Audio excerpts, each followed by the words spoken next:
Listen to all that cheering. You're so loved. I know. I feel so strange that I'm not singing. Oh well, at this moment, I'm happy to have you sing. What would you like to sing for us today? No. I'm good. I'm good. I'll wait till tonight. But I'm so used to kind of coming on and just going. Ah! So this is nice. Well, I would like to first, before we do anything else, wish you a happy International Chocolate Day. Thank you so much. I heard a rumor that you are a big chocolate fan. I'm a huge chocolate fan. I actually keep a jar, which. You know, sometimes it stays full and sometimes it just doesn't. But I've started a little competition with Mr. Brian D'Arcy James. Not a competition, but we decided that today being World Chocolate Day that we were going to have a truce because a lot of times he takes all the chocolate. So so we decided that today we were going to share. So well, I have more of those it. backstage and I'll give you some to take to him. You're playing Angelica Schuyler in the biggest musical in the world, maybe of all time. Yes. Congratulations. Thank you. You are really dominating that stage 8 times a week. Work. I try. I mean, to play Angelica, it's an incredible experience, and to be back at the Richard Rodgers is also incredible because I was there within the Heights.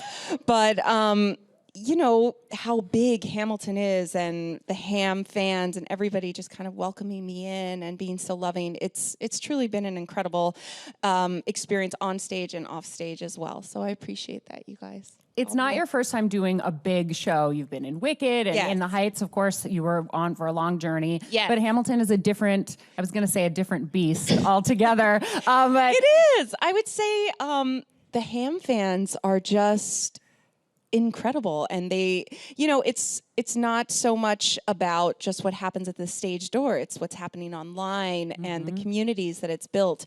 And so to be a part of that, it's worldwide. And it's so fantastic that so many people are falling in love with theater through Hamilton, and then they start with Hamilton, and then they see another show and another show and another show.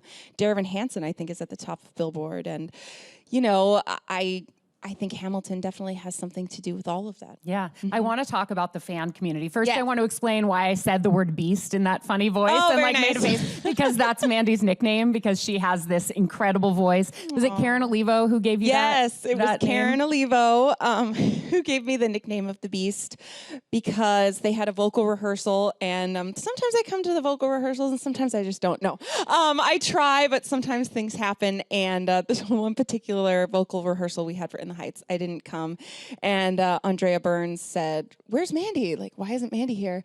And Karen Oliva said, "The Beast don't need no vocal rehearsal." So after that, I was the Beast. I signed the wall in the back of In the Heights when I left. The Beast. At Wicked, I signed the wall. The Beast. Beast t-shirts. People send me Beast t-shirts. Yeah. And at first I was like, the Beast? Like, what's that about? And then I was like, oh, it means something really good. So. Well, I actually chose this outfit with you in mind this morning. I thought that maybe then we could both have amazing belts. Oh, I love it. Because I love your voice so much and how you belt it out. That was amazing. I love that. Yeah, that's that was me, amazing. word guys. nerd. I'm sorry, wasn't that great? Okay, let's talk about the Hamilton fans, because right now there's a lot going on. There's the Ham for All. Yes. It's not really competition. It's sort of like a movement that Lin started. I think they picked 2 people to go to see Hamilton in Los Angeles. If you donate to Immigrants We Get Done and Coalition. And then you're selected. They're going to pick, and then for fun, I think it's to put the Ham for All, but to build awareness, and it's incredible. So fans all over the country are making these videos of themselves singing Hamilton songs to help raise awareness for this immigration fund. And spreading the word about Hamilton. No, it's wonderful, and to see all of those videos, and there's so many kids that are posting videos, but then all these things that I'm like, how do they do that? You know, somebody in our cast, Quentin, he created this Ham for All. I don't know if you guys saw it, but it was about like 8 different windows, and he was doing all of the parts and all of the rapping, and it was so cool. So Lexi and I decided to put out a video, and she's one of your Schuyler sisters. She's one of my sisters. She plays Eliza, Lexi Lawson, and we decided to head to the roof of the Rodgers and sing a little something. So I'm very proud of it. Tell me about your hashtag Fearless Squad. This is another thing that you do online. It started, I believe, with you and James Monroe Igahart and Javi, who plays Hamilton. It did. Do I have any squad members? Squad kicks Oh, here? yeah. There's some squad members here. So the Fearless Squad started by me posting a picture with Javi and James in front of the theater and just kind of feeling, you know, these are people that I wanted to celebrate that day and calling them my Fearless Squad. And then it just kind of took off into this thing that I hadn't really planned, but I realized I'm so ready for. And the Fearless Squad is really a community because don't you think like everybody needs a squad? Do you have a squad that? Yeah, and a lot of my squad has come from online, you know? Exactly. And on social and finding my people. Yeah, and some people don't. And some people do have their squad, but they want to be part of a bigger movement. And so I feel like Fearless Squad has really become a movement online about positivity and promoting community. And it's taken off, and it's a beautiful thing. And we share so many things, so many beautiful stories that I hear from everybody, and then I'm hoping that they take it into their own communities and continue to grow with that. So I've seen people with T-shirts and everybody, and yeah, you know, the squad has come up with some of their own designs, and that's what it's about. It's really about everybody celebrating their uniqueness and individuality. So I'm proud to be the squad mother. As I call myself, the Fearless Squad Mother, and we talk every day, and honestly, you can count on me. Like I'm going to be there for you through everything. And I've had so many squad members this year graduate from high school or college, or they're trying different classes and they're scared. And really, but it's not just about me. Like I have my squad kicks, and if somebody posts something that they're having problems with, I put squad kicks to the rescue, and then they contact those people online and try to you know, lift them up a little bit, because that's what it's about. Yeah, that's so great. You're so available to your fans. I am. When you're on the train on your way into show, you do these train talks and answer questions. You've done a bunch of Facebook Live. I do. I honestly, I love them, and they're not just fans; they're my friends. Yeah. And I feel such a connection to them, and I hope that they feel the same thing with me. Because I know I'm rooting for them as much as they're rooting for me. I can tell that they do, just based on the reaction of the people in this room. When you walked out here, I didn't know whether we'd get time for any questions, because I thought it just might be cheering for 30 minutes. Oh, I also love how you display all the fan art that people send you. Yes, you know, that started with Renee at the theater, and I'm a big... I love tradition and I love rituals, so it's just kind of how I grew up. And so Renee, when I was taking over the role of Angelica, she said, "You know, Mandy, I started to put the ham art up and in the hallway, and I want it all to be filled by the time, you know, Hamilton's done." And so I promised her that like 100 years from now. Exactly. Well, I think it'll start in our hallway, and then it'll continue on throughout the whole theater. Yeah. Because that's kind of what's happened. So there's still plenty of room for everybody to send their stuff, and there's so many talented like ham fans. It's incredible. So I promised Renee that I would keep up that tradition, and I haven't let her down. Well, we'll, I'm sure, come back around to Hamilton, but I want to talk about some of the other amazing things going on in your life. Okay. You've got a couple of TV roles, Madam Secretary. I do. I play Lucy Knox in Madam Secretary. I'm the assistant to the president. Yeah. So, and that's played by Keith Carradine, and I have such a blast. Most of my scenes take place in the Oval Office in the White House. So it's amazing, because when you're on that set, it really does feel, I mean, I've never been inside the White House yet, but it does feel like you're inside the White House, and there's a West Wing, and, you know, as bigger and bigger that the show gets, there's more pieces of the White House. So I love that show. And there was I think it was this season premiere. Taya is incredible. Oh yeah. But my favorite thing about it is all the Broadway people. And, yeah, it's the best. And there was that one episode where Patina Miller and Eric Bergen, and I can't remember who the third person was, but that they sang. Well, it's Sebastian Arcellus. Oh, no. Sebastian didn't sing. Oh, no, it was Bibi. Yeah, of course. Duh, Bibi Newirth. Bibi Yeah, Newirth. how could I forget? No, it's but just I want to know, when is Lucy Knox going to sing? Well, I'm hoping soon. Hello, CBS. Yeah. But no, I remember that was the first episode of season 2, and that was my first... Or was it the first episode of season 3? I can't remember. But I remember they were like, "Oh, the secretary can't sing. Who's going to sing? And it was like, yeah, do we have anybody to choose from? And then all of a sudden, like, Patina just starts, doing her thing. And then it was, BB started singing, and this was in the read-through, and I was like, this is amazing. This is my life. Yeah. So I actually wondered about that. The Oval Office is obviously a set, not the real Oval Office. Right. But every once in a while, there will be these outdoor scenes that must be shot in Washington. I think, yeah. But you haven't been part of that? No. I was wondering about balancing the schedule. CBS, I have not been part of that. They're incredible. They've been so wonderful to me in working around my schedule from even before Hamilton, when I was doing a lot on the road. And they've just been wonderful. So I do most of my stuff inside. And then we have a couple scenes that are on the set that are outside. But most of the stuff, they go to DC and they film it there. So it's pretty authentic. Yeah. Say. And you also have some concerts coming up. I do. I'm some so big excited. concerts. You're making your Cafe Carlisle debut. I know. Thanks. So Cafe Carlisle is this super fancy, very intimate venue. And I know you've done a lot of concert work before. You've done 54 Below, and you've done Joe's Pub, and you've traveled a lot with your tours, but there's something special about the Cafe Carlisle. No, I mean, when you're growing up and you watch Woody Allen movies and you see Bobby Short and you learn about who he is. I mean, that's how I learned about who Bobby Short was, because I lived in California. And then you see the elegance of what Cafe Carlisle is. And for me to be a part of that, I'm very, very proud and excited. And I'm going to be putting together an incredible show. And right now, this past week and this week, I'm recording my first debut album. So there's so many. Thanks, guys. But my show at Cafe Carlisle, thanks, guys. My show at Cafe Carlisle is called Fearless. It sounds like it's dedicated to the squad. It's definitely dedicated to the squad, and it's about empowerment. And I'm going to be singing some of the songs from my album, which are going to be some twists on some classics and some great new songs that hopefully will become classics by some of my brilliant friends. When you say new songs, do you mean brand new original music? Brand new original music written by some of my incredible friends. Like who? Like who? I can't say yet, but get ready. Give me a name. You guys will know, but it's very exciting. Anybody Some on of this the best poster in the biz. by any chance? I'm not sure, perhaps. I don't know. All right. Well, I'll take that. Yes. And then, so the show. Can you tell us what some of the songs you're going to be performing in the show will be? Maybe one of the classics? Sure. There's going to be anything from Springsteen to Pink, I would say. So Springsteen. So it's definitely a mix of everything from Sinatra to Michael Bublé, but with a woman's touch. So so there'd be a lot of everything. Great. I can't wait. It's 2 weeks, so come.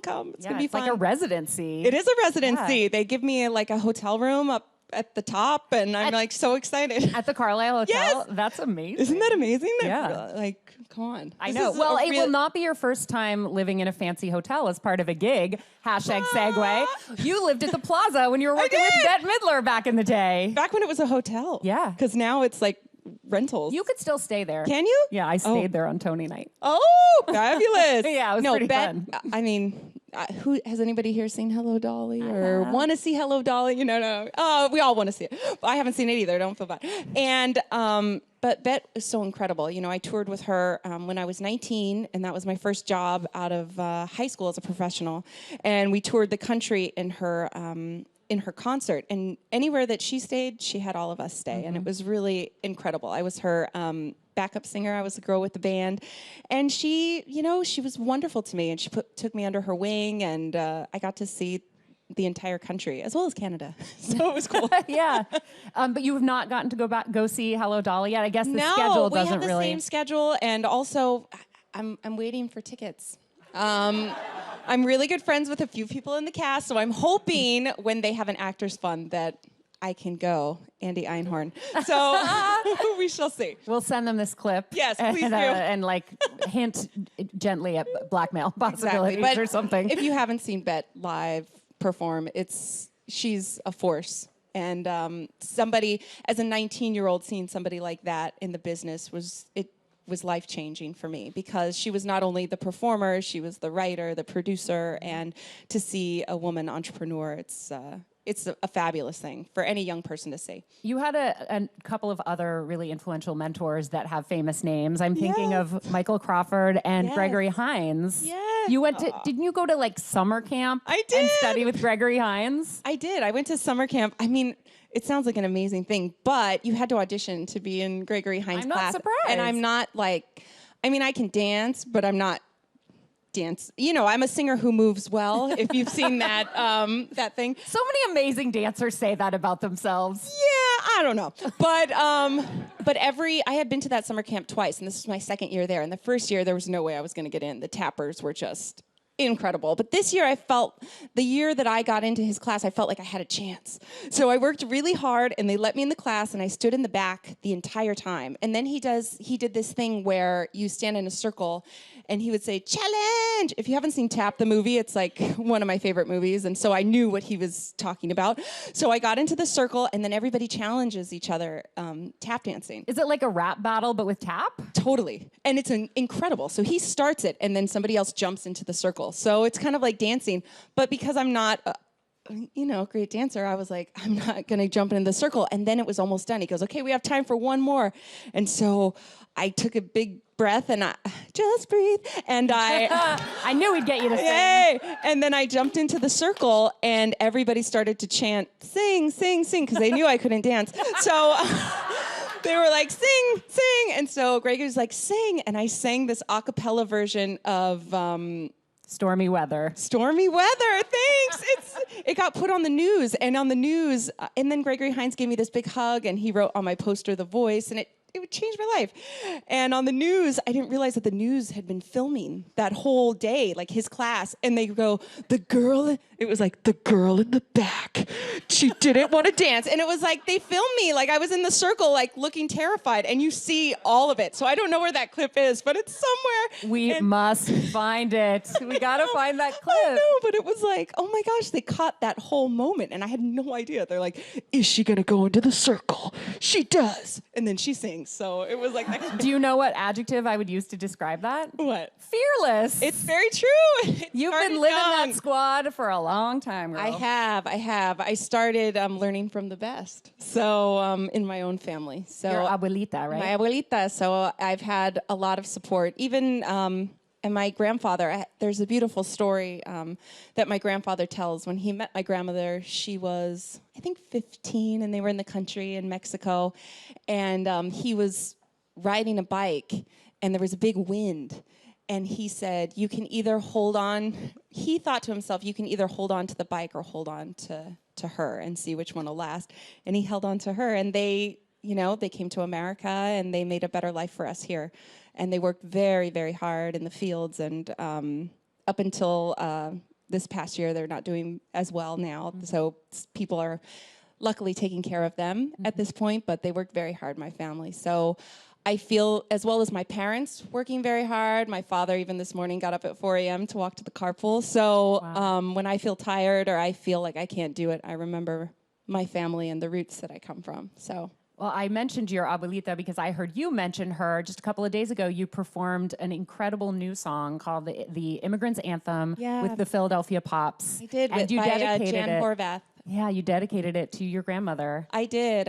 And it meant so much to me when I heard that song that Jan wrote. They said, would you want to sing this song? And I listened to it and I said, absolutely, because I feel like this is how I feel right now in this country, that we're all American and we're all here because we want more and we want to do better. And that's a big part of why Fearless Squad, I think, has taken off and why I'm so passionate about it, because I feel like we all belong.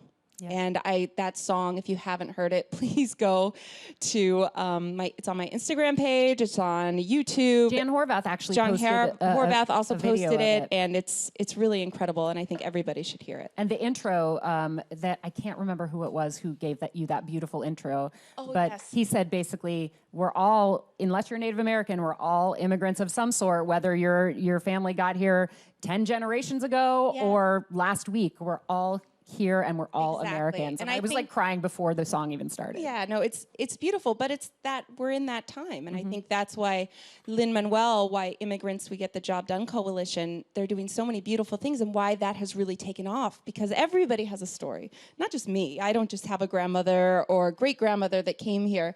You all have stories of people that were fearless and fought really hard for you to be here. Even in your day-to-day life, you know, we all have struggles. And so I think that, so I think that everybody can relate to that. I really want to give you a high five right now. Oh my God, all right. I feel really proud and excited for everything that you're doing on stage and off. Thank you. How do you feel about taking a couple of questions from the audience? Oh, I would love it. Let's do it. Yeah. Hi, my name is Savion. Hi, Nice to meet you. Savion. Oh, I took Savion Glover's class too. I made it into that class too. But go on, Was sorry. that also at camp? That was also at camp. Amazing. My question for you is, how do you manage your work-life balance, being on Broadway 8 shows a week? How does that work out for you? You know, balance is a very interesting word, especially as a mother. I know a lot of mothers can relate, and I think that I've learned to multitask being a parent, because when I was in shows before I became a mom, Hamilton is my first show kind of back on Broadway since becoming a mother. It was always just about the show, and then I could sleep till 10, but that's changed. I get up at 6:30, and I make sure that my daughter is taken care of. So I think that I try not to be too hard on myself. If I do my best and I show up and I work really hard, but sometimes if the note isn't perfect, if I don't step in the right place, I don't beat myself up about it. And I used to do more of that before I had a child, because I just don't have the mental space to think about being perfect anymore. And it's freed me as a performer, because it allows me to just think about what I'm talking about, and think about Angelica with being satisfied. What is that story about, and who am I talking to? And it really just allows me to be the actor. So that's my balance, I guess. Thank you. Hi, my name's Gina. Nice to meet you. Nice to meet you. You have done so many amazing things, and you have had 2 what would be considered absolute dream roles, playing Elphaba, now playing Angelica Schuyler. Is there a dream role for you out there that you haven't done that you'd like to do sometime? I would like to see the role of myself in my music become a bigger place in the world, as well as my place with this Fearless Squad and being a leader. Those are roles that, at this point in my life, I'm really striving for, because I'm always. I don't know if it's about waiting anymore, you know, for that right role, because I find that just kind of it happens, you know. So the way that I can be proactive is by creating my own opportunities. And I encourage people that want to be actors or singers or whatever in the arts to create their own platform. It's like if you have a love of something and you say, oh, well, nobody's hiring me for this role, so therefore I can't do this. And it's like, well, you have the internet, you have YouTube, you have all these places that you can create your own platform. You can make your own show and connect with people. So for me, that's what it's about, is creating a role for myself in the world where I create more of a connection with people. So what I'm hearing you say is that we are looking forward to Fearless Squad, the musical, starring you, as you, right? Pretty much. Okay, let's do it. I forgot to mention this earlier. I want to just congratulate you on your very own Broadway trading card. I know. The Lights of Broadway Thank trading you. card. Mandy's got one. And actually, this is a good opportunity of somebody who created their own platform. Our friend Squigs is an amazing artist. Amazing Like, artist. I love Broadway. I'm going to start my own thing. Exactly. And that's what it's about. It's not just about, when I work with a lot of students, and it's not just about being the one on the stage anymore. And it never has been, because it takes an entire village to create a show. It's the stage manager, it's the lighting, and to create your own platform, it's truly an exciting thing. So I encourage you all to find out what it is that really feeds you, and to go for that. I'm so happy that you're out there inspiring people. We're going to take a few more questions. Okay. Hi, I'm Dana. Hi. When you first posted that first picture with the hashtag Fearless Squad, I'm assuming you weren't expecting it to become this like huge big thing. But then once it started to, like, did you think about how like there's so many people from like not even all around the country, like there's people like from all around the world that are part of this thing, and it's brought people like closer together, and we're helping each other, and it's just really cool. And like, did you have that in mind once it started? I didn't, but I think I've always had that in mind in the back of my head, to connect people in a certain way. And my connection at first has been through music. And I remember being a kid and always wanting to feel like I wanted to change the world through music. And I never really knew how that was going to happen, but I feel like it's one of those, I have my favorite saying, traveler, there is no path, the path is made by walking. So I feel like I'm walking and I'm on this path and it's taking me to all these different places, but I'm kind of ending up where I need to be. So I love it, and I love that you guys are connecting with each other and all over the world. It makes me so honored and proud to know that you're doing that and to know that you're giving goodness into the world. So I thank you for doing that. We got another one over here. My name is Jessica, and Jessica. I was wondering, since playing Nina in the years since, how has your experiences changed with singing Breathe? Has it shaped it in any way? Do you play it any different? Oh, that's a really good question. This is a song from In the Heights. I know. That's Nina's signature song. Nina's signature song, Just Breathe. That song means so many things to me that are different now than it meant to me at that time when I first sang that song. You know, when Lin was writing that song, it changed in so many different ways. Like the version that was in the reading, the version that was in the workshop, the version until he made it just right, which shows you how incredibly hard he works to make sure that a piece of art is really in his way, not perfect, but what it needs to be and how it can relate to people.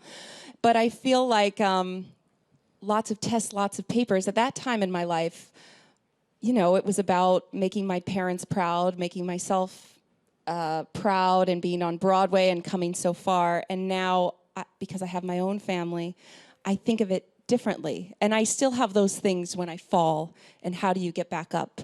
And sometimes the letdown is more yourself. You know, as a mother, you think, oh, how am I gonna get through this, or how am I gonna make sure that this person is taken care of? So when I sing that song now in concert, it definitely has a different feeling. And the way that I think that people relate to that song in different ways. Some people are going through the high school experience, going through college, but then some people have fallen and they can't get up. I mean, you know what I mean? Like they need that. They need the Fearless Squad. You know, they need somebody to say, I'm here and I've been there and you'll be okay. Do you have a moment looking back on your life or your career where you wondered if you could get back up? Definitely. Anything specific? Yeah, you know, I did a show, my first show on Broadway was a show called Dance of the Vampires. It was. And I say that show was actually called And Introducing Mandy Gonzalez, but it was called Dance of the Vampires. But they had on the poster, it was like a big thing, Introducing Mandy Gonzalez, and I was like, I made it, I can't believe it. And when I got the job, I dropped to my knees and I was like, thank you. And my mom cried, like it was amazing.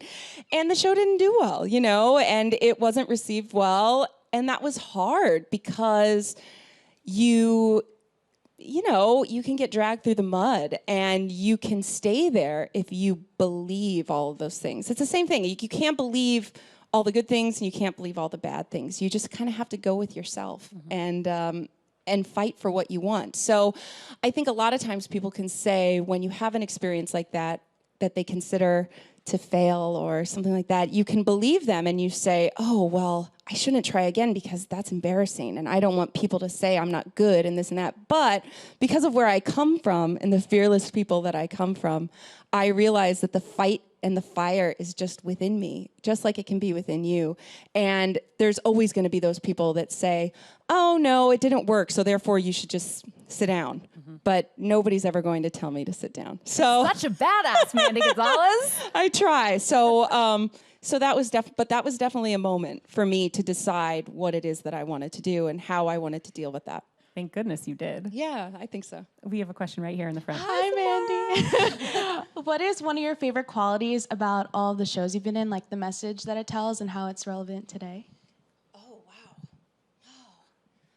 I think in all the shows I've been in, I've tried to bring a level of truth of myself, of my humanity, my humility, into those characters so that all of those characters that I've played, like Elphaba and Nina, are so relatable to everyone. So I think that that's my favorite thing about the people that wrote those shows, Winnie Holtzman and Chiara Alegria Judes, and also Lin-Manuel with Angelica.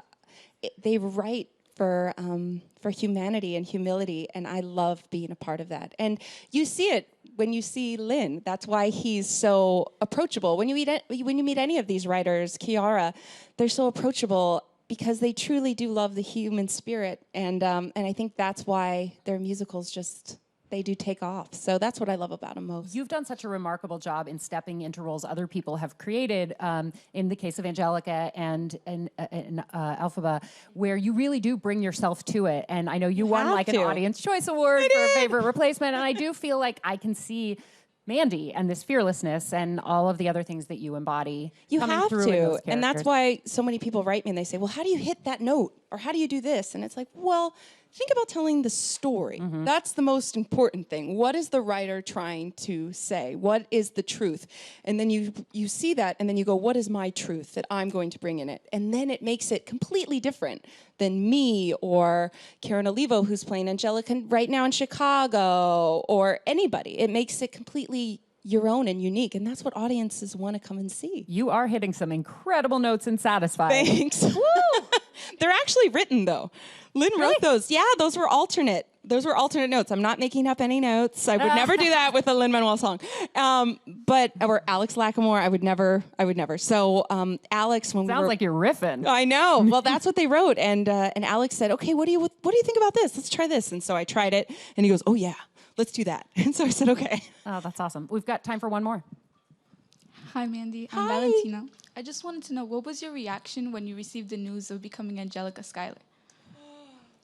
Oh, I even tear up right now. I was so overwhelmed with happiness and love, and I ran downstairs because we have a basement. I moved to Jersey, and we have a basement, and my husband was doing stuff in the basement, and I ran to him and I said, "Guess what? We did it!" Because it's a team. It's a team effort, and I just remember feeling that we've worked so hard, and I was going to be back with my family on Broadway. So I was very excited. I couldn't wait. I went back to see you in the show a few days ago, and I was sitting there as those first notes started, and I got all teary, as I do every time I'm in that theater. And I started thinking about the number of dreams that were coming true at that moment. How many people in that theater had bought their tickets over a year ago, or who had spent just an exorbitant amount of money to get that, and how many dreams were coming true, how many lives are being changed. Yes. To talk to you today and to realize that the people in that theater are only a tiny fraction of the people all around the world whose lives you're changing. Just moves me so much. And I feel like you're really embodying everything that Broadway has the capacity to be on and off stage. And thank you so much, Mandy, for being here today. Thank you so much. Thank you for having me. This is truly my honor. Thank you.